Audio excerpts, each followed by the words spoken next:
أخيا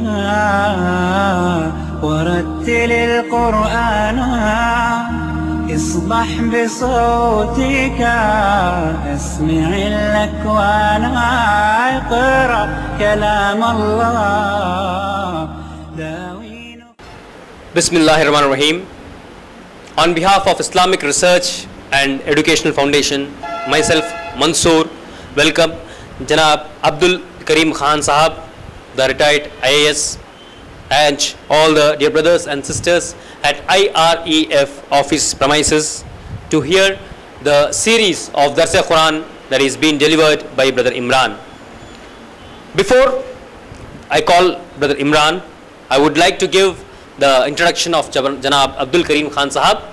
Janab Abdul Karim Khan Sahab, the retired IAS, has been a great moral support to IREF and the youngsters that are working at IREF, mashallah.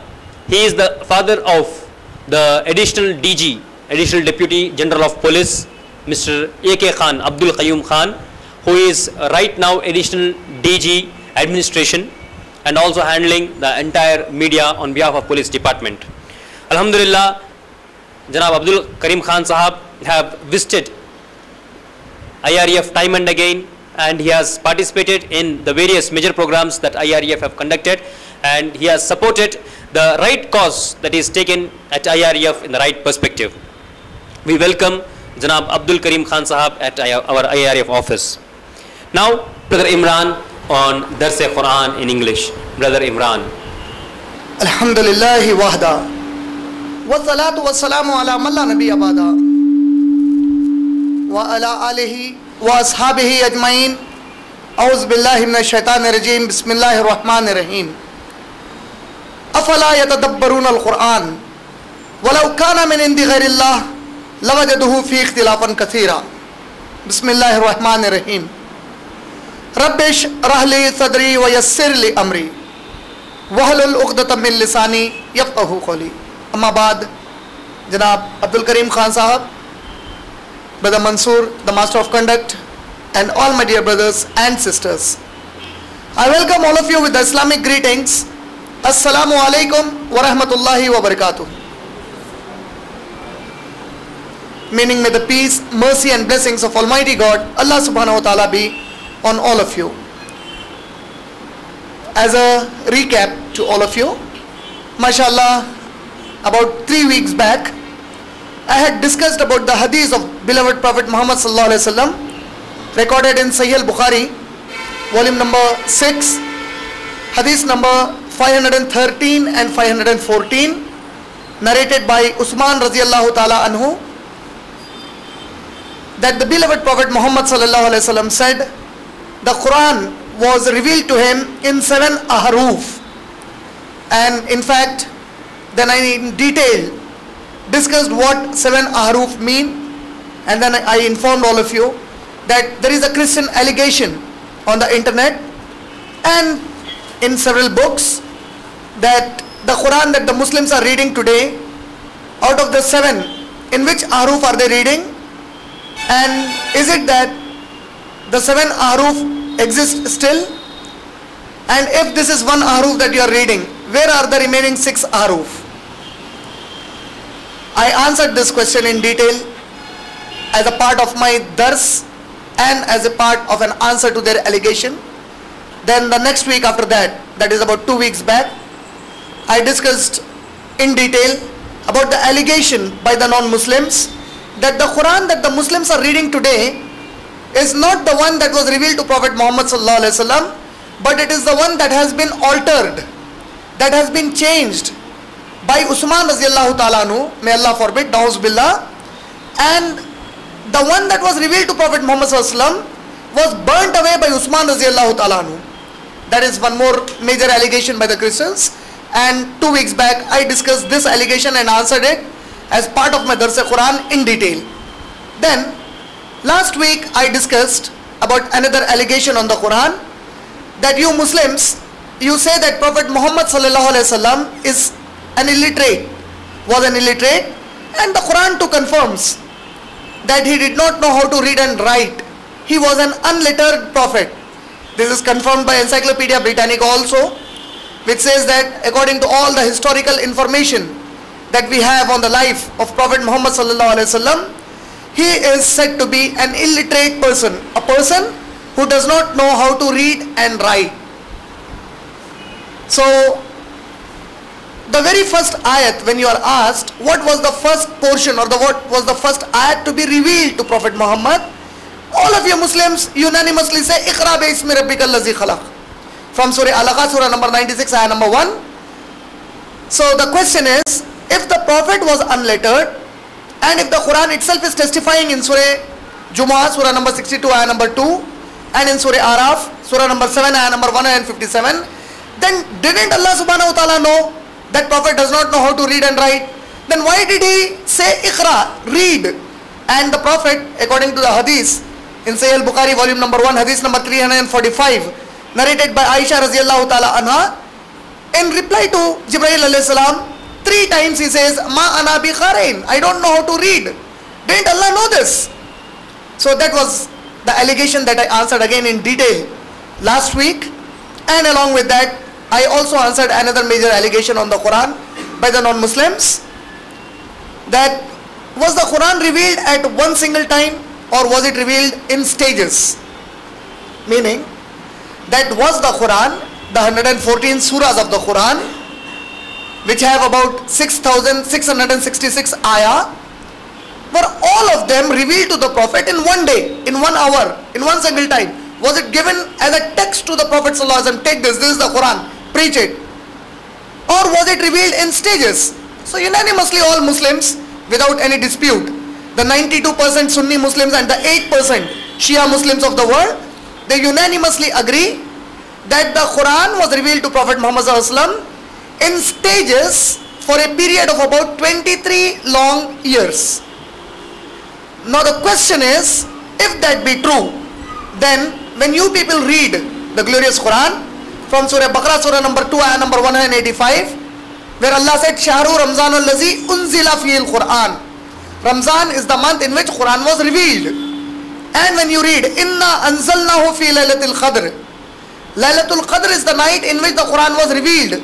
The Arabic words used in both these ayat of Surah Qadr, Surah number 97, ayah number 1, and Surah Baqarah, Surah number 2, ayah number 185, the Arabic word Inna anzalnahu, anzalna, and Shahru Ramzan al-Lazi unzila. Anzalna and unzila in Arabic, it means revelation in one single time. It doesn't mean in stages. So don't you think you people have a wrong belief on the Quran?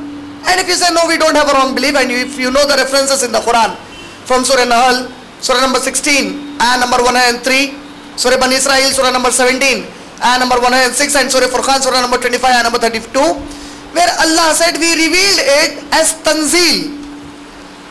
Tanzeel means in stages. The moment you give these references, the allegation comes again. So that means Quran has got contradictions in it. At one place the Quran says it was revealed in one single time. In another place you come to know that Quran was revealed in stages. Was it revealed in one single time or in stages?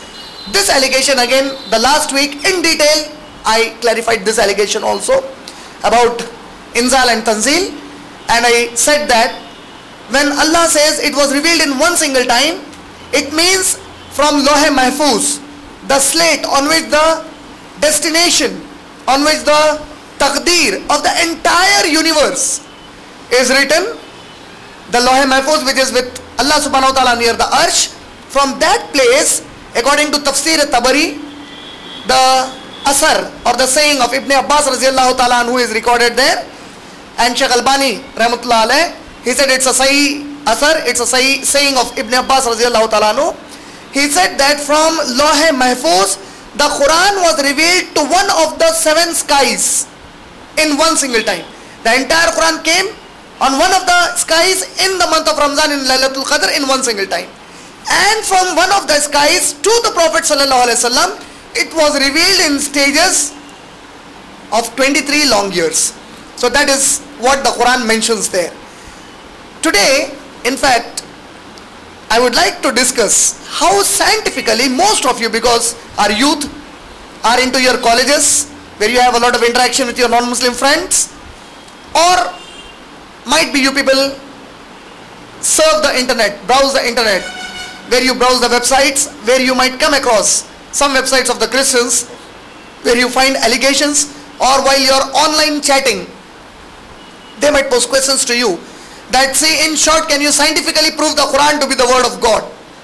So my dars today would be focused on short tips to all of you to scientifically prove to your non-Muslim friends that the glorious Quran is the word of Allah subhanahu wa ta'ala. But that does not mean I am going to speak on Quran and modern science.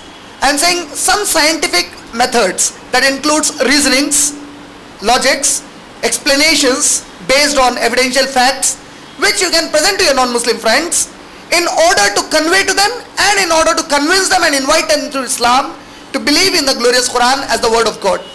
And these scientific explanations that I would be giving as tips to all of you, if you apply them to other scriptures, whether you take the Hindu scriptures, the Vedas, the Mahabharata, the Ramayana, the Bhagavad Gita, or you take the Holy Bible of the Christians, when you apply these scientific tests to these scriptures, you will find that they fail these tests.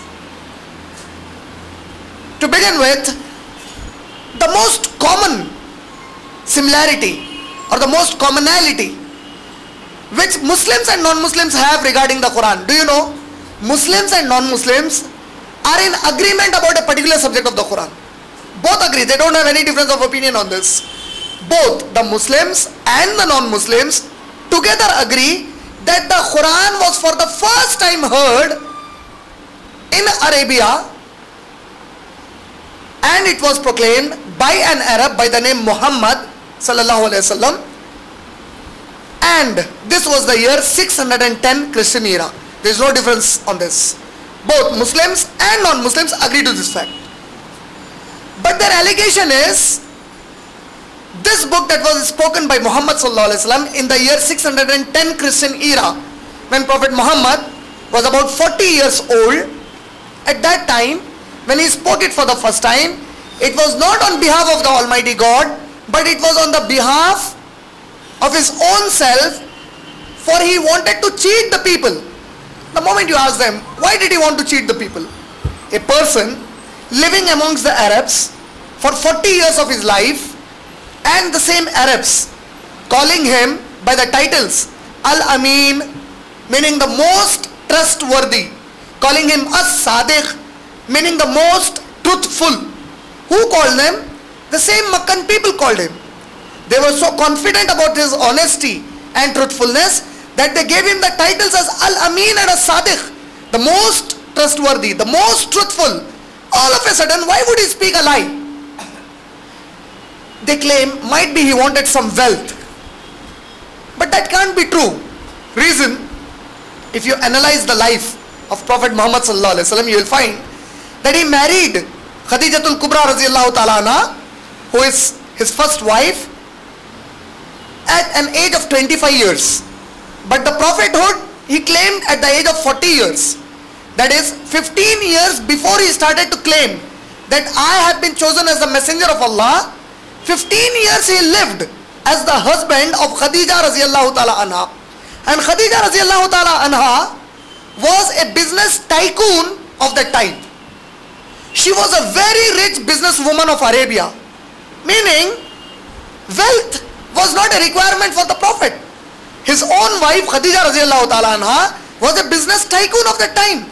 She had a lot of wealth with her, so he did not require any extra wealth. And if you further study the life of Prophet Muhammad sallallahu alaihi wasallam, this claim of the non-Muslims fail. Why? Because once he declared I am the Prophet, he started to become poorer and poorer. Instead of people giving him more wealth, they deprived him of several rights, financial rights, political rights, social rights. He was deprived of several rights, and as a result he became more and more poorer after declaring that I am the messenger of Allah. So the claim that he did it for wealth, it fails. In fact, according to a hadith narrated by Aisha radhiyallahu ta'ala anha, recorded in Sahih al-Bukhari, volume number 4, hadith number 165, Aisha radhiyallahu ta'ala anha says that before the death of Prophet Muhammad sallallahu alaihi wasallam, in the last 3 days, at our own home, we did not have oil to cook the food or lit it for light.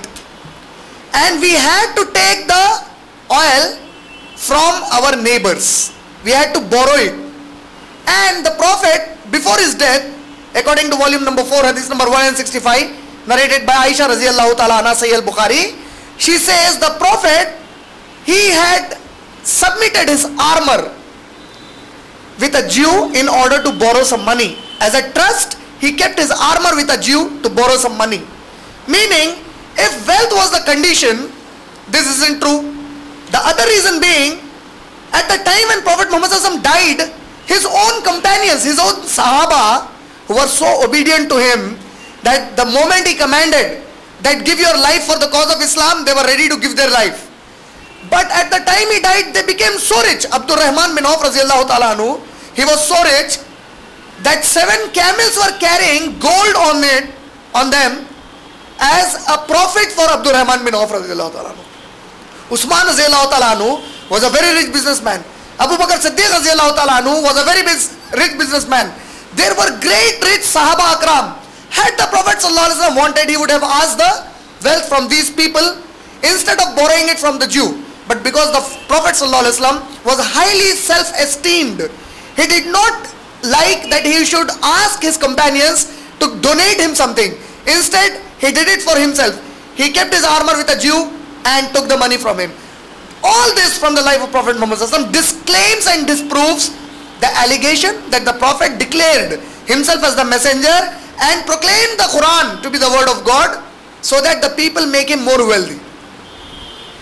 The second allegation that they present might be the Prophet was possessed by a jinn. He was possessed by an evil force, an alien force. And as a result, he spoke on the Quran. He spoke the Quran to be the word of God. Even this allegation fails because the psychologists don't agree to it. The psychologists say that if any person is mentally retarded or he is not fit mentally, the person who is in such a condition, he cannot carry on for a period of 23 long years to give statements that do not contradict the prior statements. He cannot keep on speaking on subjects which do not contradict each other if he is mentally not sound. Psychologists do not agree even to this allegation. The medical science fails the allegations raised by these kind of non-Muslims. So they come up with another allegation. They say might be the Prophet was mad. And Allah testified in the glorious Quran that neither was he mad nor was he possessed by an evil force.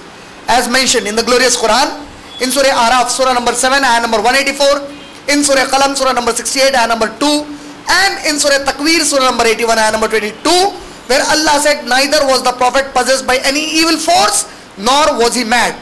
So they come up with another allegation now. They say might be he was suffering from mythomania. Now ask them, what is mythomania?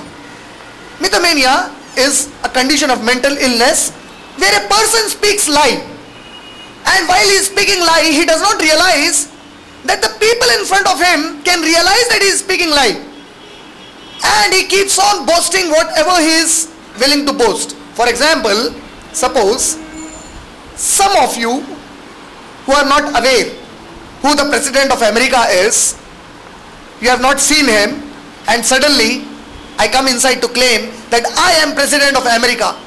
Even the person who has not seen his photograph will disagree to me.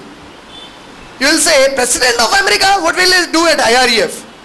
And if he has come to India and Hyderabad, there will be such a big media reporting his presence here.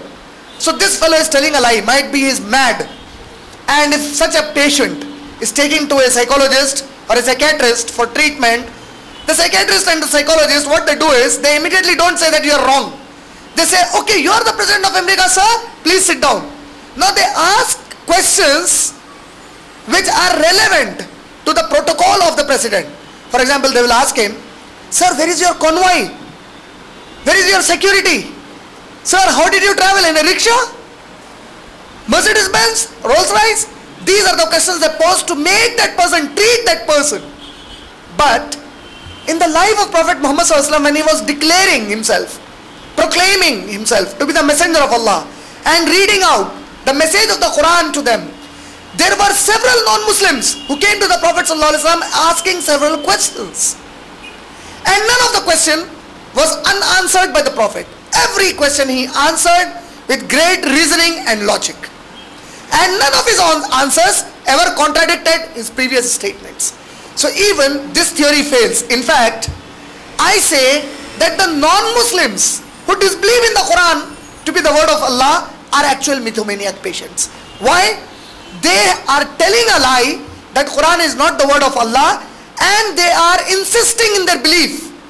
And while insisting in their belief, they do not know how much they are going astray from the true path of the Almighty God, Allah subhanahu wa ta'ala. These are few general reasons that you can present to your non-Muslim friends in order to convince them with major kinds of allegations. Quran itself has defended, without your support and my support, not only defended, it has a method in it where it can preach to others that it is the word of Allah subhanahu wa ta'ala. If a person opens it and read, like Brother Mansoor during his talk, he said that a girl, in order to pull the leg of the Muslim friend, what she did is, she said, I will read the Quran now and I will take out mistakes. What happened? When she started reading the Quran, you and me did not do the job, the Quran did the dawah itself. The Quran convinced her that whatever you are reading, do you think this is illogical? Do you think this is unreasonable? Do you think this is not from Almighty God? Do you think this is from you, from a man, from an illiterate Muhammad sallallahu alaihi wasallam, from an unlettered Muhammad sallallahu alaihi wasallam? Do you think this is only a knowledge that an Arab can speak? What has happened to you? So these questions opened their mind. Do you know, Guinness Book of World Record, for the year 2006, it has recorded Islam to be the fastest growing religion on earth. The maximum in the news, in the negative publicity, if there is any religion, that is Islam. I say, instead of Islam, had it been any other religion with so much negative publicity, that religion and the religious book would have become a museum piece by now. People, if the media would have spoken so much against Hinduism, Christianity and the Christians and the Hindus, our generation, our younger generation, if they asked us, Bhaiya ji, Bhaijan, Mama, Papa, what is Hinduism? We would take them on a picnic on a Sunday to a museum to show this is Hinduism, this is Christianity. Had the media spoken so much against any other religion and any other followers, except the Islam and Muslims, they would have become by now a museum piece. See, I am asking you, what is that strength? In Guantanamo Bay, we had so many Muslims who are prisoners there. So many of them are innocents there. In Iraq, in the Al-Gharib prisons, there was so much torture to them. But what was that strength with them that did not allow them to say any other thing except La ilaha illallah Muhammadur Rasulullah? They had patiently, perseveringly, they have suffered that torture, but proudly yet they said La ilaha illallah Muhammadur Rasulullah. That is the strength of the truth that they got from the glorious Quran. And as a result, what happened, as Brother Mansoor, again he quoted, that the non-Muslims have started reading the Quran to find themselves, what is this book? Today, with Islam being the fastest growing religion on earth, recorded in the Guinness Book of World Record, you think you and me are doing this dawah to them? No, it's the Quran doing that dawah to them. The moment they are starting to read the translations of the Quran, they are coming to in Islam. And amongst the Muslims, do you know which section is the maximum in the media as negative publicity? It's the women. And today the survey says, out of the total people who converted or reverted to Islam in the past few years after post September 11, 2/3 are women who accepted Islam. Media talks about hijab of Islam. Media says women do not have any rights in Islam. And the survey reports say that 2/3 of the non-Muslims who accepted Islam, they are women. 1/3 are men. I'm asking, what is that strength? From where did they get that strength? It is the message of Allah subhanahu wa ta'ala. When they started to read the message from their God, Allah is not the God of the Muslims alone. Allah is their God. When they started to read this message where their messenger is mentioned, Prophet Muhammad sallallahu alaihi wasallam is mentioned, that brought them closer and closer to Islam, and they embraced Islam. So now this Quran itself preaches and defends the message. Allah doesn't require you and me, the rubbish we are, the garbage we are. We think Allah requires us. Allah doesn't require us. If we do the job, we will be rewarded. If you don't do the job, still Allah has promised in Surah Tawbah, Surah number 9, ayah number 33, that Islam is bound to prevail over all other isms of the world. That's a promise of Allah subhanahu wa ta'ala. But how does the Quran defend and preach itself? Allah subhanahu wa ta'ala has given certain falsification tests. These falsification tests are a scientific analysis. What is the scientific analysis? The scientific analysis, according to the falsification test, is the scientists say that if you present a theory, in order for that theory to be accepted as a scientific fact, along with the theory, the scientist who propounds that theory, who proposes that theory, should give a few ways by which the other scientists could apply it to that theory to disprove it. Allah subhanahu wa ta'ala, when He gave the theory to be practically followed by the mankind, in this theory, Allah gave falsification tests. And He said, if you think this Quran is not from Allah, okay, do this. And as one of the brothers in the question and answer session to Brother Mansoor asked, that Allah said in the Quran that the Jews are the most big enemy, the greatest enemy to the Muslims are the Jews. The most severe enemies to the Muslims are the Jews and the idolaters. The test came first for them. Allah said in Surah Baqarah, Surah number 2, ayah number 94 and 95, O Prophet, the Jews, they disprove the Quran, they disbelieve in the Quran, they say you are a false messenger, you are an imposter. Do they say that? Fine. You take your family and your children and ask these Jews to take their family and children and come in an open ground, and you also pray for death and let them also pray for death. After the revelation of this ayat, till today, till this day, not a single Jew came out with his family to say, I am ready for this test. Not a single Jew. This is a falsification test. 14-25 years have passed when this ayat was revealed, and this ayat was revealed to the Prophet in Makkah. When it was revealed in Makkah, since then till now, not a single Jew came forward to claim that I am ready to accept this challenge and the test. Come on, Prophet Muhammad, I am ready, get your family, I am getting my family, you pray for the death and I will pray for the death. This was the challenge by the Quran. Another challenge, Surah Lahab is a falsification test. What is Surah Lahab? Tabbat yada abi lahabin wa tab. Surah number 111 of the glorious Quran. Who is this Lahab? Abu Lahab, the own uncle of Prophet Muhammad sallallahu alaihi wasallam, who abused the Prophet. The moment he declared that I am the messenger, he said, you are a liar. Na'uz billah. Abu Lahab has been cursed in the Quran. Allah cursed him and his wife. The curse came that they will fall into the hellfire. And Allah testifies in Surah Nisa, Surah number 4, ayah number 36, 48 and 116, that a person who commits shirk will never enter into Jannah, will always abide in the hellfire. Now, after the revelation of this surah, where Allah cursed Abu Lahab, he lived for 10 long years. After the revelation of the surah, he and his wife lived for 10 years. For one single time, if he had come out only for the sake of disproving Prophet Muhammad as a messenger, to tell a lie, he did not come out to say I am a Muslim. He did not come out to read the kalima. You might be asking, why should he do that? It was simple. Quran is saying that he will fall into the hellfire with his wife.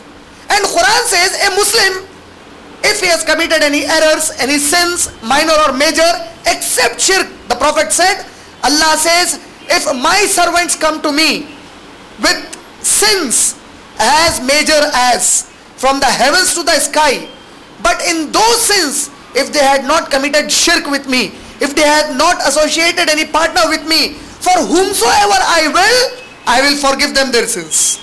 Shirk I won't forgive. Association of partners to Allah, Allah will never forgive. If Abu Lahab, only to disprove the Prophet, see, you said I will fall into the hellfire, and you said Qulu la ilaha illallah tuflihu, say la ilaha illallah and be successful. I am saying la ilaha illallah. Only to tell a lie also, if he would have come forward, the Quran would have been disproven. He lived for 10 years but he did not utter it for one single time. Then Allah subhanahu wa ta'ala, because they are called Arabs. Why are they called Arabs? The Arabic word Arab, it means a people who can speak language, a people who have a tongue, and they call the rest of the world as Ajam. What is Ajam? Ajam means tongueless people. They don't know how to speak. Rubbish. What are you? You have no literature with you. We are proud. We are Arabs. That is how they call themselves Arabs. And in Arabia, in Hijaz, the Saudi Arabia that we have today was called as Hijaz.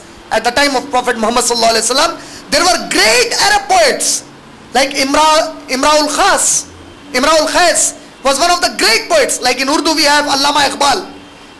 Of that time, Imraul Khas, he was so popular that his poetry was hung on the walls of Kaaba. Why he was awarded? There were competitions of poetry in Arabic. Whoever wrote the best poetry, the best Arabic in the poetry, their poem would be hung on the Kaaba as a reward.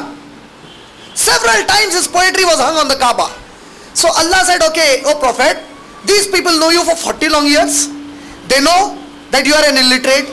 They know you are unlettered. They know you are an ummi. They know that you have nothing to do with poetry. You have never spoken anything poetic. You have not written anything. Neither have you competed with them in these competitions of poetry and Arabic language. Fine. They don't believe in the Quran. They say this is what you have concocted, what you have written by your own hands. If that be true, O Prophet, ask these Arabs of your time to produce one Quran like this. Arabic is their mother tongue. They are masters of Arabic. They are laureates of Arabic. They are elites in Arabic language and literature. What's the problem with them? Ask them to get one Quran like this. Allah said in Israel, Surah number 17, ayah number 88, ask them to take the help of the entire mankind. Not only the Arabs, all the non-Arabs. And if it is possible for them, ask them to take even the help of the jinns, the alien forces, and ask them to produce one Quran like this. They didn't do it. Allah had mercy on them. Allah said, what happened to them? They are not doing it.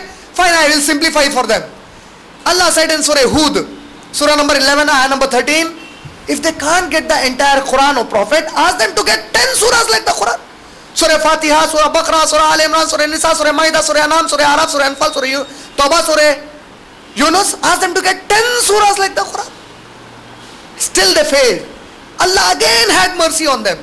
Allah said in Surah Yunus, Surah number 10, ayah number 38, if they can't get 10 surahs also, one surah. If you read the glorious Quran, Surah number 108 has only 3 ayat. The shortest surah in the Quran. Inna atayna kal kawsar. Fasalli li rabbika wanhar. Inna shaniyaka huwal abtar. Ask them to get one surah like the Quran. What has happened to them? Where are they getting it? So some people, some Arabs, they were very smart. They tried it. When they tried it, the remaining non-Muslim Arabs, they made a mockery of them. They said, what have you written, man? What is stupid? See, the non-Muslim Arabs of that time were very honest. They didn't regard it only as a negative competitions to the Muslims. They didn't say, okay, you have written very good, you have competed. They made a mockery of them. They said, what is this rubbish you have written? Throw it away. They were not like the Britishers and the Westerners, Americans of our time. They didn't reward the way they rewarded Salman Rushdie and Taslima Nasreen. They said, this rubbish that you have brought out. And Salman Rushdie is given what? Reward for what? Best English Literature Award. And what is that Best English Literature Award? He calls Sita a prostitute in his book. Same book. Very abused. Aisha Raziallahu Ta'ala and Nabi Sallallahu Alaihi Wasallam, Na'udzubillah. He calls Sita a prostitute. He calls Margaret Thatcher a bitch. And he calls her children sons of bitch. He says white women of America and Europe are for FUCKING and throw them away. That's what he mentions in his book. And that is best English literature. They give him the award. The non-Muslim Makkans were not like that. They were very honest. When they wrote down in competition to the Quran, they tore it off. Rubbish, what is this? So Allah subhanahu wa ta'ala further testified the challenge for them. Allah says, you can't even get one surah like the Quran. Do one thing. Allah says in Surah Baqarah, Surah number 2, ayah number 23 and 24, wa in kuntum fi raybin mimma nazzalna ala abdina, if you people doubt as to what we have revealed unto our servant, wa in kuntum fi raybin mimma nazzalna ala abdina, if you are in doubt of what the revelation has come to our servant is not from Allah, fa'atu, then bring forth, get, fa'atu bi suratin min misli, get a surah somewhat similar to the surah of the Quran, not exact, somewhat like it, thoda bahut milta julta to lao, somewhat like the surah of the Quran, in kuntum sadiqin, if you are truthful. Wa in kuntum fi raybin mimma nazzalna ala abdina fa'tu bi suratin min misli wad'u shuhadaakum min dunillah, except Allah take the help of anyone, including Muhammad sallallahu alaihi wasallam. You say Muhammad sallallahu alaihi wasallam is the author of the Quran, take his help also, and take anyone's help except Allah, and try to get one surah similar to the surah of the Quran, in kuntum sadiqin, if you are truthful in it.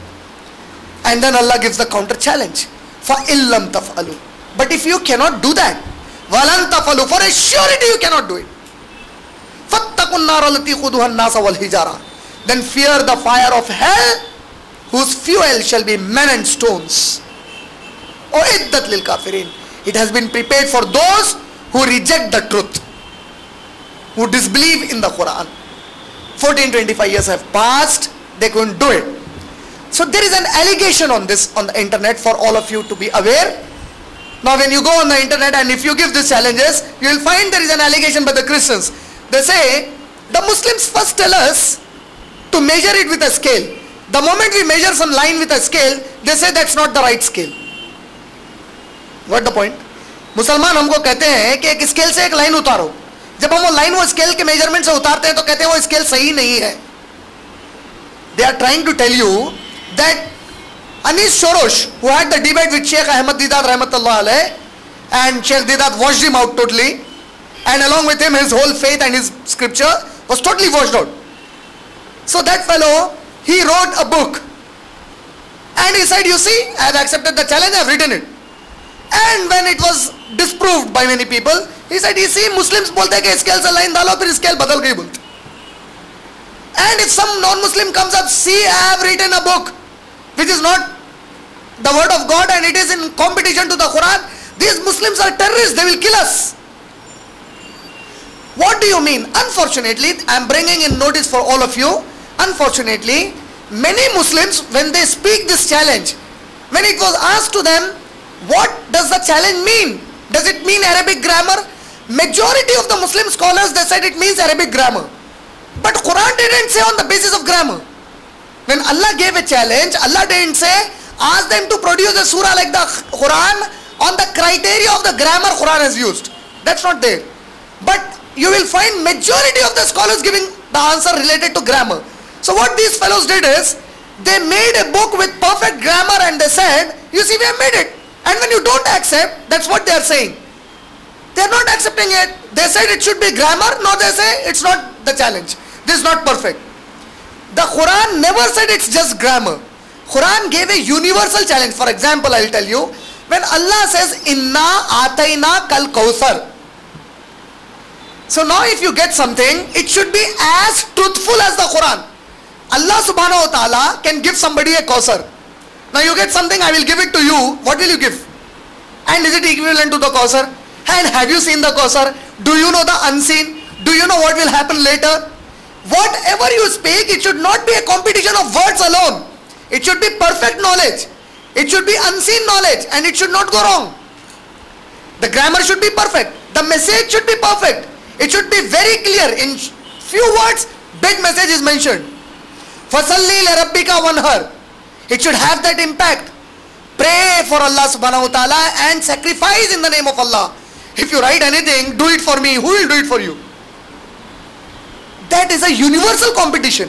So you should always be very clear. If you are chatting with a Christian friend or a non-Muslim friend who claims this, do not say it means grammar. Quran didn't say it's grammar. The Hadith doesn't say it means grammar. So you do not fix anything to it. It's a universal challenge of every application into it.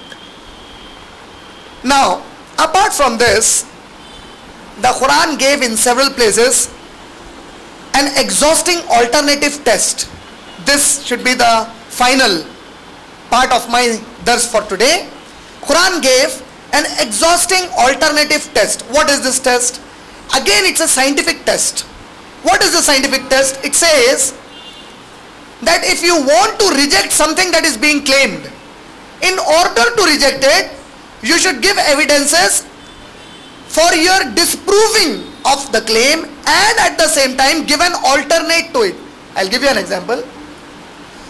I hold this in my hand and I say that this is a glass of water. Will any one of you agree to it? You won't agree. You will say this is not the glass of water. For you to say this is not the glass of water, you should know what this is, and you should also know how is a glass of water.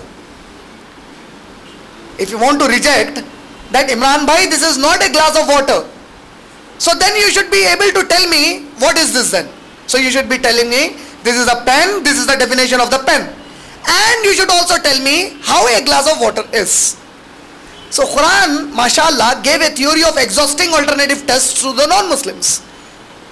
Quran in several places it claims it is a revelation from Allah subhanahu wa ta'ala. If you read Surah Anam, Surah number 6, ayah number 19. If you read Surah Anam, Surah number 6, ayah number 92. If you read Surah Yusuf, Surah number 12, ayah number 1 and 2. If you read Surah Taha, Surah number 20, ayah number 113. Surah Namal, Surah number 27, ayah number 6. Surah Zumar, Surah number 39, ayah number 1 and 2. Surah Ghafir, Surah number 40, ayah number 2. Surah Jasiyah, Surah number 45, ayah number 1 and 2. Surah Rahman, Surah number 55, ayah number 1, 2, 3 and 4. If you read Surah Waqiyah, Surah number 56, ayah number 76 to ayah number 80.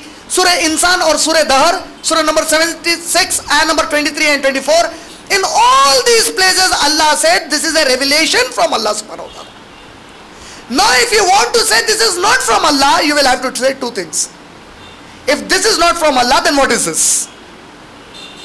And how should a revelation from Allah subhanahu wa ta'ala be? And mashallah, for all of you to be confident and for all of you to increase your faith, do you know Quran is the only religious scripture on the face of the earth.